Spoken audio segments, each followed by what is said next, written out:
In today's video, I'm going to teach you how to set up your first HubSpot workflow.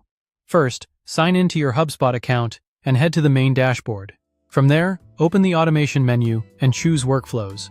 Workflows are automated sequences that enroll records based on a trigger, then run actions for you in the background. They help you nurture leads, keep data clean, and ensure follow-ups happen on time without manual effort.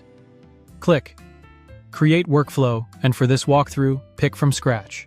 Templates and AI builders are available, but building from scratch helps you understand every piece you're configuring. Next, choose how contacts should enter. Open the email, calls, and communication category. Triggers in this area fire when an email is sent, delivered, opened, clicked, replied to, or when a call or meeting is logged. Great for reacting to engagement in real time. Select Email Events, which groups these email-related triggers. We'll use the marketing or sales email delivered option so only people who successfully received your email can enroll, excluding bounces and errors. Click Add Criteria, then add Opened Marketing Email. This focuses the workflow on engaged recipients, reducing noise and improving conversion rates because you're responding to people who actually interacted with your message. Click Next.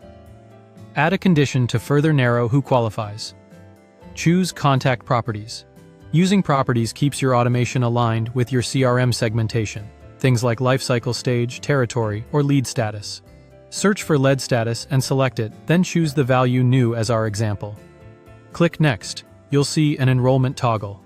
Turning it on means new matching contacts will flow in automatically. Off means the setup is saved, but won't run yet.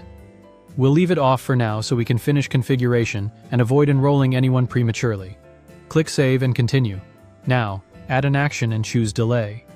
Delays give people time to engage and prevent back-to-back actions that can feel spammy or rush your sales team.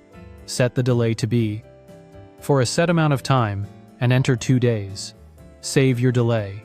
When you're ready, click Review and turn on. If you've already checked your settings, you can skip straight to turning it on. Finally, click Turn on Workflow. After activation, rename the workflow to something clear and searchable, like Email Engagement Follow-up, so your team can find it easily. That's it.